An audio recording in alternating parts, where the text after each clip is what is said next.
Bonjour, nous sommes les élèves de 4e du collège Louis-Clément de Saint-Mandrier-sur-Mer et nous allons vous présenter notre goûteur solaire innovant qui se nomme Aquasen. Donc pourquoi ce projet? Tout simplement car nous nous sommes rendus compte que les sécheresses engendrent la destruction des cultures et nous avons donc voulu trouver un système d'irrigation simple, économe en eau et à moindre coût. Donc pour cela, nous avons étudié des dispositifs d'irrigation déjà existants. Donc il y a l'écoulement de surface, l'aspersion, le polymère absorbant qui est une poudre qui absorbe plusieurs fois son poids en eau et la micro-irrigation. Donc on s'est surtout intéressé à la micro-irrigation car elle est plus économique en eau. Elle arrose directement les plantes à racines, donc du coup pour cela il y a moins de pertes d'eau. Donc nous avons étudié 3 goûteurs du commerce, 2 goûteurs gravitaires et un goûteur en céramique. Les 2 goûteurs gravitaires peuvent se régler pour changer le débit de l'eau. Les 3 goûteurs coûtent entre 3 et 5 euros. Pour qu'ils puissent marcher, nous devons remplir une bouteille d'eau,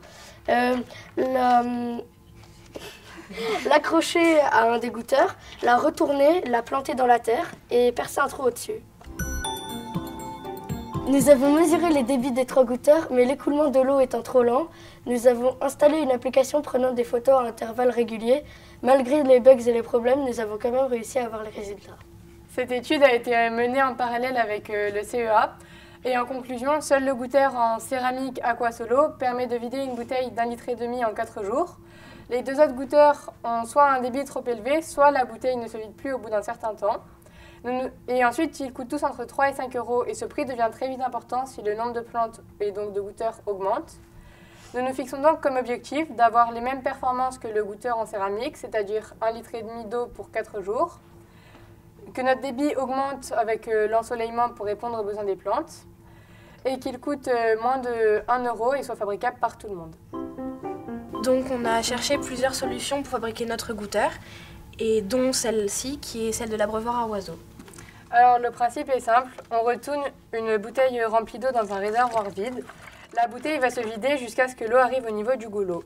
Là, l'air ne peut plus rentrer dans la bouteille, donc elle ne peut plus se vider. Pour cela, on fait un trou dans le réservoir. L'eau va s'écouler, puis le niveau va descendre sous le goulot. De l'air va rentrer dans la bouteille, comme maintenant, et elle va pouvoir se vider, et ainsi de suite, ce qui nous permet de garder une hauteur d'eau constante et une pression qui ne change pas. Nous pouvons donc vaincre la résistance hydraulique et vider notre bouteille entièrement. Donc, basé sur ce principe, nous avons fait une expérience avec un goûteur gravitaire, mais l'écoulement étant trop important, donc nous avons abandonné cette idée et donc nous avons pensé à remplacer le trou de l'expérience précédente par une mèche capillaire. Donc le système est simple. Un côté de la mèche trempe dans les réservoirs et l'autre dans la terre. L'eau va monter par capillarité et va ensuite s'écouler dans la terre. Donc le débit est d'autant plus important que le diamètre de cette corde est important. Donc nous avons calculé le diamètre de cette corde. Donc notre objectif étant de 1,5 litre en 4 jours, nous avons d'abord compté le nombre de gouttes en 5 minutes puis ramené à 1 heure. Nous avons ensuite modélisé une goutte par une sphère dont le volume est égal à 4/3 de pi r3 et nous avons ensuite résolu l'équation du débit horaire égale le nombre de minutes par heure.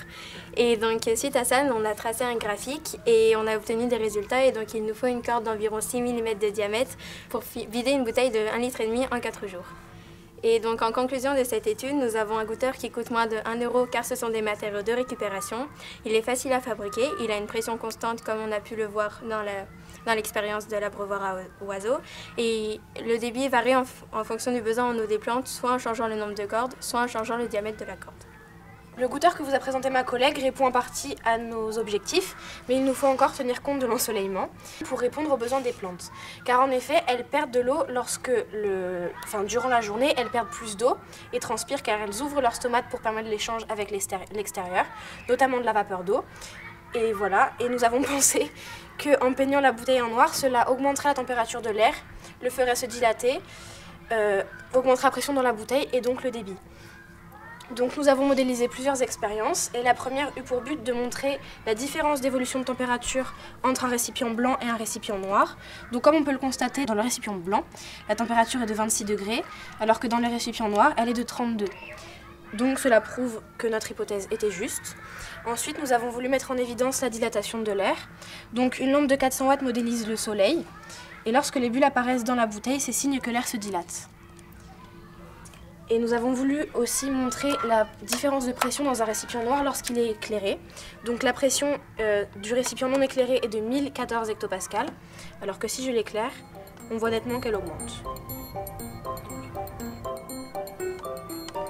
Donc pour vérifier que le débit augmente bien en fonction de l'ensoleillement, nous avons créé notre goûteur qui est constitué d'un réservoir d'eau, d'une mèche capillaire entourée d'une paille, d'une bouteille noire renversée qui transforme l'énergie lumineuse en énergie thermique qui fait office d'absorbeur solaire et un isolateur thermique qui permet de conserver la chaleur.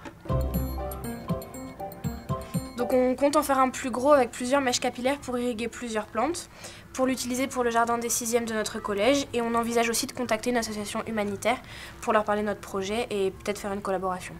Donc il nous reste à le tester en conditions réelles et puis sinon ce sera abouti. Une belle expérience avec un groupe d'élèves sympathiques, motivés par le projet. Moi je trouve qu'il y a beaucoup d'idées. Toutes ces petites manips, chaque fois que je suis venu, j'en ai toujours trouvé une de nouvelle, c'était très intéressant. C'est très créatif. Puis nous, en tant qu'enseignants aussi, forcément, ça nous apporte un supplément dans notre travail aussi, dans notre démarche. Parce qu'il y a des choses auxquelles on ne pense pas forcément, parce qu'on n'a pas forcément la culture pour ça. Et puis l'apport du chercheur nous enrichit aussi à titre individuel et professionnel. Puis on est dans la même démarche parce qu'on Oui. On connaît pas le résultat en fait, donc on sait pas où, Oui. on sait pas où on va non plus et on avance en même temps qu'eux. Et... Par contre, est-ce qu'on peut dire la vérité? Et on dit un merci aussi. Un merci enthousiaste. Ah oui. 1, 2, 3. Merci. Merci.